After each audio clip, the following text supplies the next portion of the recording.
Olá você, seja muito bem-vindo a mais um comentário da lição. Segunda-feira, meu povo, tem como tema globalismo mais nacionalismo.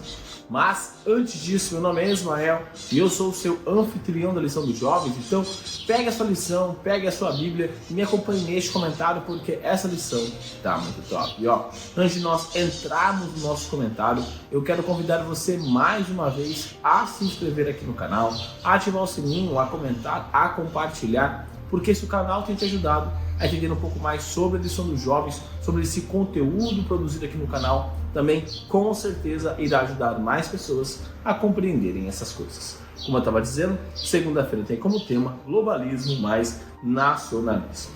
Nós falamos que nós vivemos num contexto político tanto quanto complicado, principalmente quando nós comparamos alguns aspectos, principalmente aqui no ramo familiar. Talvez no ano passado, no ano retrasado, nesse ramo de política, você teve uma discussão ali na sua família, ou a sua família acabou discutindo, se dividindo por causa de política. Alguém de direita, alguém de esquerda, alguém em favor de um lado, alguém em favor de outro, de um político X, um político Y.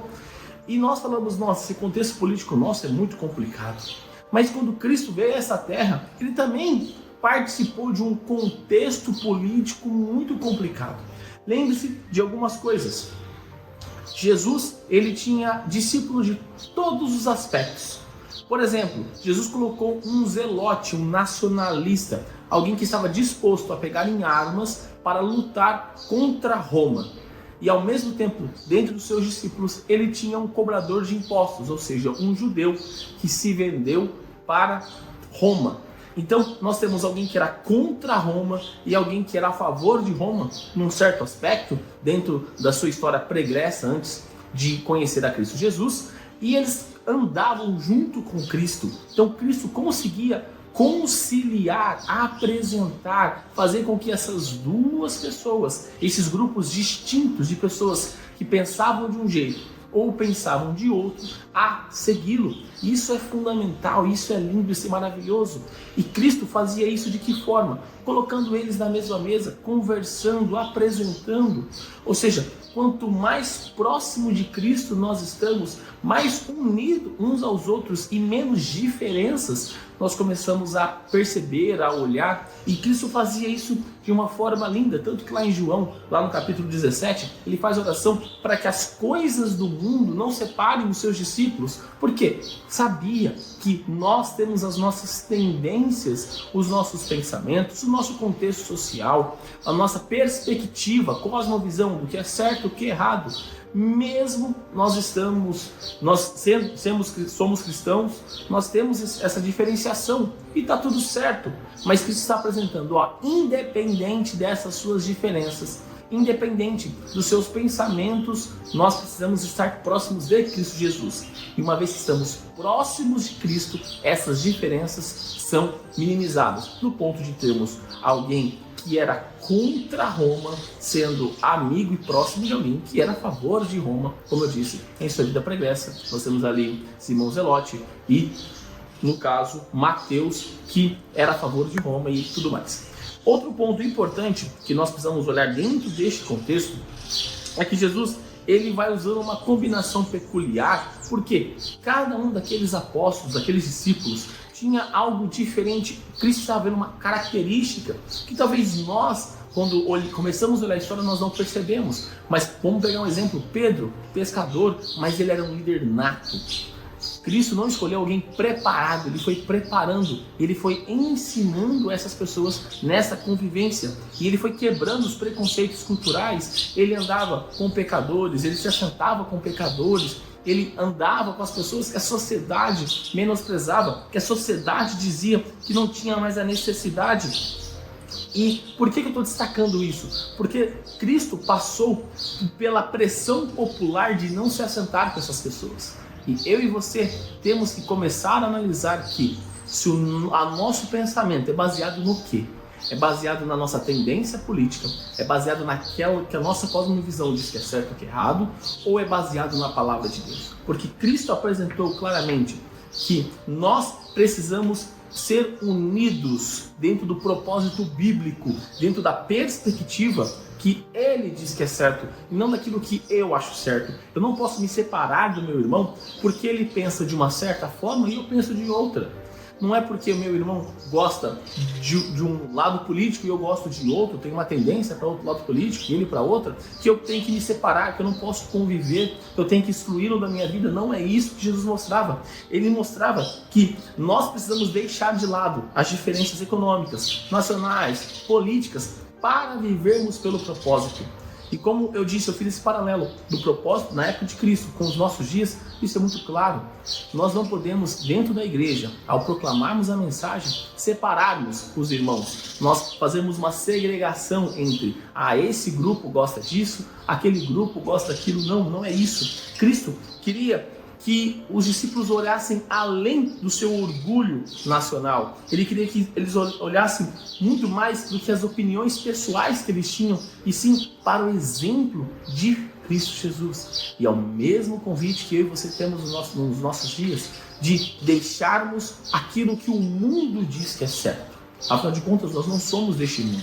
Nós precisamos olhar para aquele que veio, aquele que apareceu, aquele que nasceu de mulher, que é o Rei do Universo, se fez homem e veio a essa terra mostrar como eu e você devemos viver.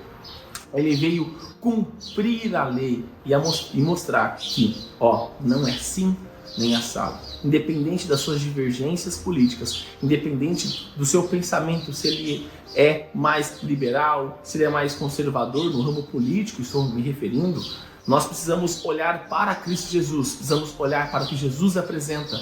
E olhando para o contexto da semana, de como ali Constantino vai influenciando, é exatamente isso que nós não podemos deixar acontecer nos nossos dias. Constantino influenciou o meio político do ponto que as suas ideias foram para unir o povo, porém fora do princípio bíblico. Então eu e você devemos nos unir, independente das nossas pequenas divergências, das nossas opiniões pessoais, dentro do princípio bíblico. É o princípio bíblico que nos une. É o que Jesus fez que nos une. Afinal de contas, Cristo é a cabeça e nós somos o corpo de Cristo. Nós temos as nossas diferenças, mas todos nós temos um único propósito. E esse deve ser o nosso foco. Proclamar a mensagem do Evangelho a todo mundo em minha geração. Eu e você temos este propósito, esse é o nosso alvo, esse é o nosso lema, essa é a nossa vida, é falar de Cristo Jesus para as pessoas e agirmos como Ele. Então, nós nos unimos ao redor de Cristo e quanto mais próximo de Cristo, mais próximo um dos outros e deixamos de lado as nossas diferenças, as nossas divergências, as nossas opiniões para olharmos para o Mestre, que fez o que fez, mostrou a forma correta e morreu por mim e por você, para que pudéssemos ser salvos. E neste momento, eu convido você a fechar os seus olhos e orar comigo. Querido amado Deus, obrigado, Pai, por mais um dia, obrigado, Pai, pela oportunidade que o Senhor nos dá de estarmos vivos, de estarmos na sua santa presença. Gratos somos, pois mais uma vez, o Senhor abre os nossos olhos, meu Pai, para enxergarmos que ao nos aproximarmos de Ti, também nos aproximamos uns dos outros, meu Pai. Entendemos que cada um de nós tem um posicionamento político divergente, que tem um pensamento pessoal diferente, meu Pai. Mas da mesma forma que o Senhor colocou duas pessoas extremamente opostas e divergentes dentro dos seus grupos, dentro dos seus ali, Pai, o Senhor também nos convida a esquecermos essas coisas, a superarmos as nossas diferenças, nos aproximando de Ti. Trabalhe em nós, meu Pai. Nos mostre que não vale a pena nos separarmos para proclamar a mensagem, e sim que devemos nos unir como um só corpo, pois o Senhor é a nossa cabeça, o Senhor morreu por nós, e é esta mensagem que nós devemos proclamar ao mundo.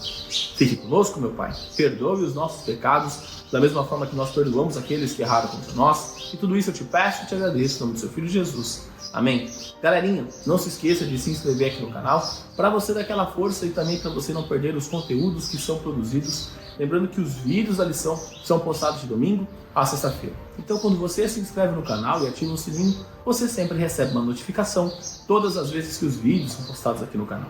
Também, deixa seu like aqui embaixo para mostrar que você gostou do conteúdo, para dar aquela força e também para o algoritmo do YouTube compreender que o canal é de qualidade, que o conteúdo é de relevância. e que ele pode recomendar para mais pessoas, assim como você pode recomendar clicando aqui embaixo no botão de compartilhar e colocando nas suas redes sociais, Facebook, Instagram, WhatsApp, Telegram, enfim, a forma que você achar melhor de levar a mensagem de Deus a mais pessoas. E também clica aqui, ó, nessa playlist da lição dos jovens ou nessa playlist das meditações que eu fazia aos sábados com vocês. Então é isso, galera, um forte abraço a todos e até mais!